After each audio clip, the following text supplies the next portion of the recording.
The Sony FX30 has arguably been one of the most versatile and useful cameras I've owned in my arsenal for the last year and a half. And I originally pulled the trigger on this camera as an upgrade from my GH5, most notably for its autofocus, but also because of the slightly bigger sensor. And while this camera's been almost everything I needed it to be for my production company moving forward, as well as being able to handle almost every situation I throw at it, it's not without its shortcomings. There's definitely some things I wish it would have done better. So let's run through the TLDR on the specs first. You've got a 26 megapixel APS-C CMOS sensor, oversampled from 6K down to 4K, giving you a pretty sharp image. You've got Sony's trusted E-mount, so there's no shortage of lenses available for this camera. It's got 5-axis in-body stabilization, which we'll get into in a minute. You can do 4K video at 24, 30, 60, and 120 frames per second, albeit the 120p is going to have an additional crop on top of the APS-C crop. It's got multiple recording formats and bit rates, including but not limited to XAVC-S, HS, XAVC-SI, as well as DCI Cinema 4K. It's got multiple color profiles, including S-Cinetone and S-Log3, log shooting modes, including Cine-EI, Cine-EI Quick, and Flexible ISO. It's got a dual base ISO of 800 and 2500. This camera has raw video output capabilities. In terms of weight and dimensions, this camera is copied directly from the FX3, with the only difference being sensor size, megapixel count, and ISO performance. In terms of use case scenario, I've put this camera through just about everything you can think of. Definitely a plethora of music videos. It's also been the main driver for my wedding business. I've shot about 10 commercials this year with it, and last summer I was able to complete 2 mini documentaries with this camera. And there's not much I can really say that hasn't been said in terms of whether this is a capable camera or not in 2025, other than the fact that this camera might be the only camera that Sony ever got right from a price to performance ratio perspective.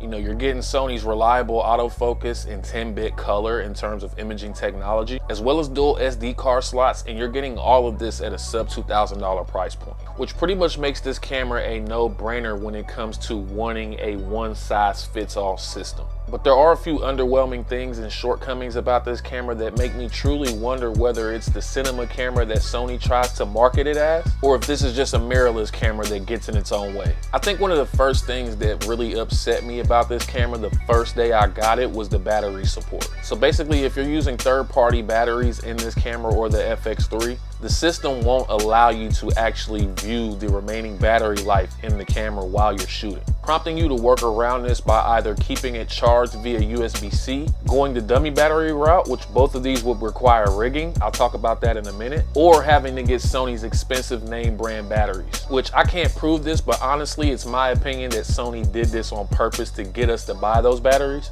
but I don't want to get lost in the weeds on that. Another thing I didn't like about this camera was the IBIS. Stabilization in this camera, or Sony cameras in general, is very lackluster, to put it mildly, basically requiring you to utilize third-party software in order to gain the advantages of the gyro data within the camera. Another thing, and this is a personal gripe for me, 26 megapixels is great for someone who wants to take photos or is a hybrid shooter, but for Sony to market this camera as an entry-line cinema camera, it's my opinion that most people who look into this camera aren't necessarily looking at it for photo capabilities, which begs the question why you would even put a photo mode in this camera in general. And then after doing that, you take away the EVF and the mechanical shutter. So if you built this camera for hybrid shooters, which is clear to me by the body style that it's what you built it for, why take away arguably two of the most important features that photographers look for when they're trying to find hybrid cameras? When on the other hand, if you really wanted to market this camera for filmmakers, especially being an entry-line cinema camera, we could have done without the 26 megapixels and been at more like a 14 or 16 megapixels,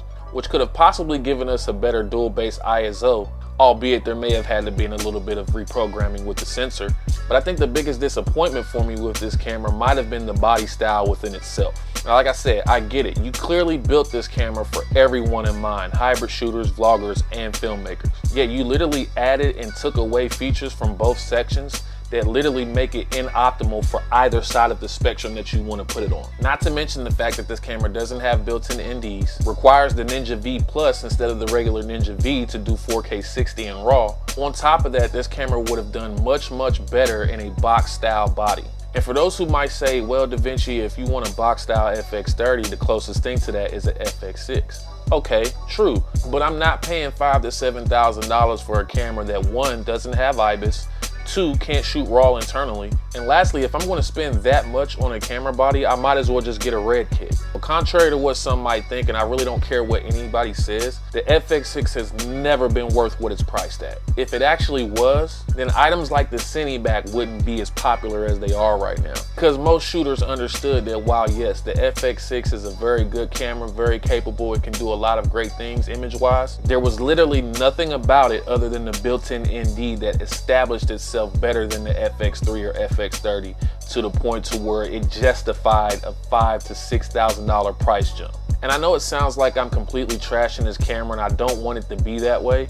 It's the perfect camera you would need for about 80 to 95% of people, which honestly, a lot of things could have been better in this camera if you would have just focused on it being for filmmakers instead of trying to appeal it to everybody. Not to mention the fact that it took 2 years and 5 firmware updates for us to get fucking shutter angle. Like literally, when this camera came out of the box, it didn't even have shutter angle. So in terms of a capable camera, can this get the job done? Absolutely. In terms of its namesake, is it a cinema camera? Probably not. Will I be buying any more Sony cameras after this camera? Probably not. I love the camera, probably will never get rid of it because it makes for a great YouTube camera. But in terms of where I upgrade from here, I'm having a very hard time finding a reason to stay in this ecosystem. But what are your thoughts? Do you agree, disagree? And let's have the conversation in the comments. If you enjoyed this video and want to see more, hit that like and subscribe button on your way out. Really helps me put out more content for you guys like this. It's been another one from your boy DaVinci HD. The only reason that piece of art that you want isn't out is because you haven't pressed record.